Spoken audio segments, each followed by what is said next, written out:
So I'm so excited to be back again with you, Todd. I think it's been like a year since we've had an interview on your podcast, but Yeah, it's been today, a while. yeah, it Yes. has. Even though we talk every week because we work together, And but we don't always do we're as these we interviews. are as good looking now as we were a year ago. So if you didn't say it, people would think it was the next week. They wouldn't know the difference.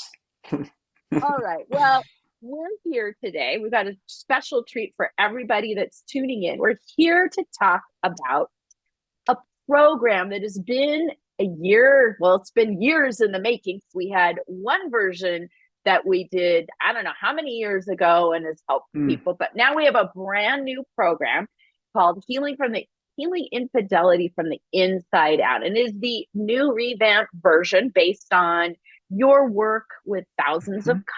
of clients, helping them successfully heal from infidelity. And what we wanted to do here for everybody who's watching or tuning in on the podcast, we wanted to give you guys a peek into the program, talk about why Todd's created it, and some of the key concepts and how these can help you if your life, your relationship has been upended by infidelity. And this is really because the program's 7 modules, we're breaking it up into 7 conversations so we can kind of go sequentially through the program, talk about all the parts and the pieces, because, like I said, each part is very important to the whole process. So today we're really focusing our conversation on why it is so important to understand both the betrayed and the betrayer's perspective, and how to go about creating a safe place for communication so that healing can begin. So, before we get started, I really want to make sure that the listeners know that we have a free guide. So, if you're ready to start the healing process after you've been affected by an affair, then you're going to want to get your hands on the proven strategies Todd has used when working with thousands of couples, helping them heal from infidelity. And it's called The Free Guide to Healing Infidelity from the Inside Out. And we've got that right down below in the notes so that you can grab your copy and start your healing process today. So let's dive into the topics and let's set the stage about talking about, like, really, what is it like when a couple begins this process, Todd? I mean, yeah, people really want to know. I'm sure this will help them. Like when you start working with someone who has a couple or even an individual whose relationship has been affected by infidelity. There's a whole bunch of emotional experiences that both people are experiencing. And let's start with the person who was betrayed. The person who was betrayed is oftentimes feeling shocked and disbelief, disoriented, can't be, devastated, angry, sad, ambivalent in the sense of I want to leave, I want to work it out. So there's a whole realm of emotional experiences that the person who was betrayed is going through. And in this module one, this is a lot of Mm-hmm. what I talked about. And like you mentioned, I do talk about it from both partners' perspective, as well as in some modules, the entire couple's perspective, as long as it makes sense to do it that way. And so the person who's betrayed is oftentimes going through a lot. In the beginning, some of the people that are betrayed, their sexual libido goes up. It's not always that way. They suddenly want to have more intimacy. They have this, even in couples where their sex life has been relatively dormant, sometimes it happens that way. It Wow. doesn't last. It doesn't last. And that in some couples that doesn't happen at all. So everyone's different. But in some there is a kind of a period of what we call limerence, where they have more sexual activity, but eventually when the person is betrayed, you know, that wears off and they have to deal with what really happened. That oftentimes goes down. And then we got to go through the process that this whole program takes a couple. And in terms of the person who did the betrayal, they oftentimes are feeling absolutely panicked. that they got caught. Um, Mm-hmm. Sometimes relief that they don't have to do a secret, have a secret anymore. Yeah. Shame, guilt, and most of the people that I see that betray, they're not sociopaths. We're not talking about sociopaths. It's a whole category when they don't want to be helped. Most of the people I see coming to therapy, they're not sociopaths, so they do have remorse, they do have regret, they do have guilt.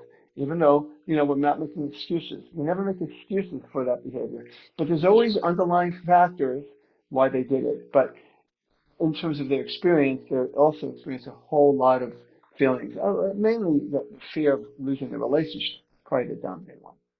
Yeah, I bet. So, in this module, you go through like both the betrayers and the betrayed person uh, experience, like that they're going Mm-hmm. through at this point. So, and a lot of people don't talk about that. Maybe they focus mostly on one versus the other. So why in your program is it so important in your work with thousands of couples helping them heal? Why is it so important? I think people need to understand both sides. I mean, and we're talking about like the person who's been betrayed. They need to understand the other person's experience and vice versa. So why is that so important? When we do this work, I always want the person who's betrayed to know that I get how devastating it is for them. We're not minimizing Mm-hmm. anything.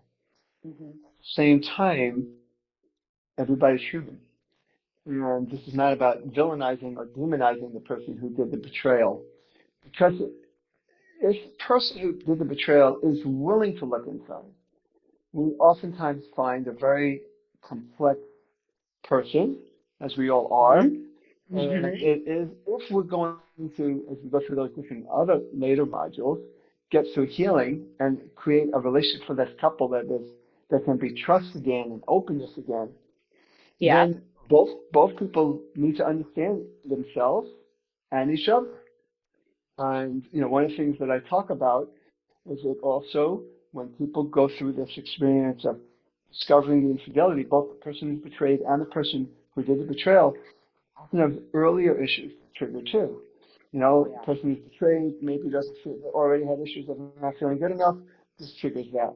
The person who had abandonment and now this person does a betrayal and gets caught triggers that. It could be many and all kinds of combinations. And it is important for two people ultimately to recognize that the infidelity is a terrible thing. It is a problem, but it's not the core problem. That's a symptom of the core problem. And so I encourage both partners to try to understand. I want the person who did the betrayal to understand the multi levels of pain that the betrayed person went through. It's not just the fact that you caught me cheating. It's different layers of that pain. I want that person who's Mm-hmm. betrayed to understand. I want the person who was a victim of betrayal after they go through a period of being understood, of course, and just emphasized, to also listen and create a more deeper relationship with each other where they both make room for each other's experiences. And it's very, it sets the stage for healing when a couple is at least exploring the possibility of staying together and seeing if we can Yeah. work this through. It's an Right. absolute necessary thing. Understanding is a necessary step. We can't look at And things superficial. We've got to look at things more. It's very important. think also like in that first module, which we're going to go into the next question. And so you think that also makes it easier because I'm going to ask you the question about, what part does communication play in helping to start the healing process? But you've got to have this before you can do the work on the communication, right? You Have need this to. You need to. understanding. You need to. Well, I think this program, whether I'm working with someone directly or they're listening to me on Mm-hmm. air, listening to this program, they have me with them. I think that's helpful, honestly, because they start to feel validated. And I think before we can communicate well, it is helpful to like what is going on with me, and to try to Mm-hmm. identify all that's going on with me. And there's also, like I said, there's a plurality of things going on with each person. So it is important to understand it, and that's why we have lesson one, the perspective of the person who's betrayed, lesson two, perspective of the person who did the betrayal, lesson three is the couple, right? So I have a certain order. This whole thing is this I try to make sense of the sequences of this whole Right. program. Right. And so it is important to go, what am I feeling and what's going on with you? What's going on? Let's explore. Now, in the third lesson of Module 1, we start to, I know this is the next question, but we start to Right. learn how to, communicate, and that is explored in great detail. And how does that help? Like at this point, because how does this like Well, first part of communication help with the healing process to start it? the I'll say it like this, okay, that I think core of everybody's issues in the world is lack of attunement. Lack of attunement. And the word attunement means when a baby comes into the world, Mm-hmm. what our job are as parents is to give the child the experience of, I get you, you're having a tough time, or I get you, you're really excited right now. The child Mm-hmm. needs that. And if you do that a lot more times than you don't, the child's going to grow up pretty healthy. That's how important attunement is. Attunement is important for the development of the brain. Well, with couples or with adults, we still need attunement. There's Mm-hmm. something about, wow, you get me. And so when we don't get that, one of the fallouts of that can be, for this in the modules, can be things like infidelity. It can be anything. It can be everything, every negative way of coping with emotions. We always, our job is to regulate our emotions. As a couple, I need to learn how to regulate my emotions. My wife needs to learn how to regulate her emotions. And we also need to how to learn how to regulate each other's emotions. That is key. To learn how to regulate each other's autonomic nervous system, basically, is the key to a healthy relationship. When people do that, the chance of infidelity is very, very low. So if once there's infidelity, that's still we still have to get to that core need that we all have, and especially for an intimate couple. Communication is the most important thing. Attunement is the most important thing. Um, So and could you say that attunement is like really getting that other person, like listening and validating and getting them so that it can yes, bring you yes, closer together? I mean, it doesn't in any yes. kind of relationship. It's that, but it's also that the other person gets to experience that you got me. And these of course, we won't go into all that detail on Betrayal. The program itself really goes into the actual communication exercises that we go over more than once in that program. That's how crucial it is.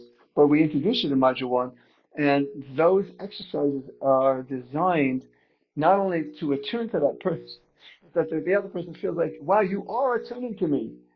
I feel it. You are getting me. That's important. You have to have a felt sense that you get me. Can you That share a becomes part of the story feeling. so that people really understand this concept, like from your work? I know I'm putting you on the spot now because it's not something we discussed, but I think, No, we've no. been talking about Yes. like concepts, but maybe sharing a story of this will help your listeners, people watching, understand what we're Right. talking about. I have, for example, a couple I've been working with recently, where uh, married couple, the wife cheated, and of course it was painful, and he went through all the experiences that a person who's betrayed went through. He, felt terribly guilty, terribly ashamed, uh, regretted everything she did. So, but what they did really well as time went on, and not that much time, and they were able to understand behind what happened that each person had gone through certain experiences. For the infidelity, before it even happened, and also post-discovery infidelity. And so they were able to start to communicate with using some of the exercises that are in this program. And Mm-hmm. what started to happen is he started to go, well, this is different. Like he had never, he grew up in a family where he had to be a tough guy and just kind of buck up. And Yeah. so that's the way he dealt with things. And part of it, I'm not blaming him at all for her decision to do what she did, but part of what was going on with her, she felt kind of lonely because he never shared all that. She put it all inside. Well, just cracked him open a little bit, so it gave him the experience to share with her, and she was able to listen. So maybe for the first time in his life, since he was very little, he was able to Yep. experience what it's like. And he also started to realize this is different, and started to, what happens is when communication deepens and you do this consistently, you start to realize, okay, what happened was terrible.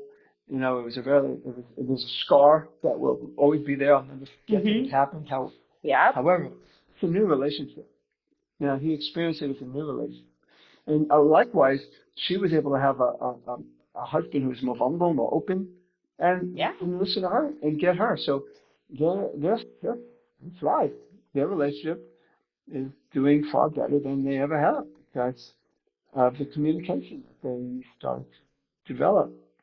Sometimes these things can, I mean, it's not, like saying there's anything right. I mean, but sometimes these are sort of a way to a wake up call. If both parties are right, willing to work on the relationship, it can Yeah, become something yeah, better, yeah. stronger, right? Right. I mean, but you have to do the work. That's the You have key, to do the right? work. You do have to do the work, and that's what my goal in this program and when I work with people is to motivate people to do the work. See why it's so necessary. Some of the work's not easy. That's why it's hard to do it on No. your own. That's why you need some guidance. But it's very fruitful, and people end up getting rewards beyond just we have a better relationship. You're able to uh, be able to communicate more parts of who you are and to feel that attunement that I talked about. So it can be very healing. And Hmm. yes, sometimes, again, I'm not saying crisis is a bad thing, but the word crisis in Chinese is made up of two characters. One by itself means danger, and the other by itself means opportunity. And the Oh, truth is, crises are a feeling of danger. Are we going to make it? There's also opportunities to open up, to go deeper, to reorganize, to connect or reconnect. So that's all true. great. Well, let's wrap this up because I got one last question. And that is, what strategies do you offer for the person who committed the betrayal to manage, guilt and shame and regret constructively? Like what strategies? Because that is probably an overwhelming thing for the person who was betrayed. Like, Right. what do you tell them to do? Well, I mean, the betrayer is Fidelity is a self-check, right? Self-absorbed, I should Hmm. say, because I Hmm. differentiate between those two words, selfish and self-absorbed. It's like I'm doing things and I'm dishonoring my partner. It's a dishonoring part. You keep a secret like that. It's not, and so it's understandable to feel bad about it because you have dishonored your partner. At the same time,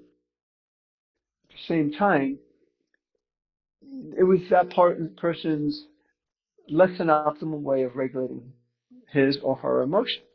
So uh, it's, it's really important for them to not be self-absorbed even then. So if I get stuck in my guilt and shame, like I've heard conversations where uh, I can't believe you cheated on me. I can't believe you did this. And the person, the one I'm thinking of, the husband cheated, and he would say, I know I'm the worst. I'm the worst husband ever. There's no achievement in that. When you beat yourself up, you're not giving the other person a sense of you get me. So it's really Yep. not helpful. So I say just stop focusing on you and be self-absorbed. And you can feel shame and you can feel guilt, but don't let it Hmm. overtake you. Don't let it hijack your brain. Take a breath or two and tune into your partner and stay with your Wow. partner. That's what we do. That's what we have to Yeah. do. It's not, ultimately, of course, we want to look more deeply into ourselves, which is part of what we do in Module 1 and Module 2, and try to understand what's going on. But at the same time, even if she has shame or guilt, it's not, this is not your time. You got to tune into the other person.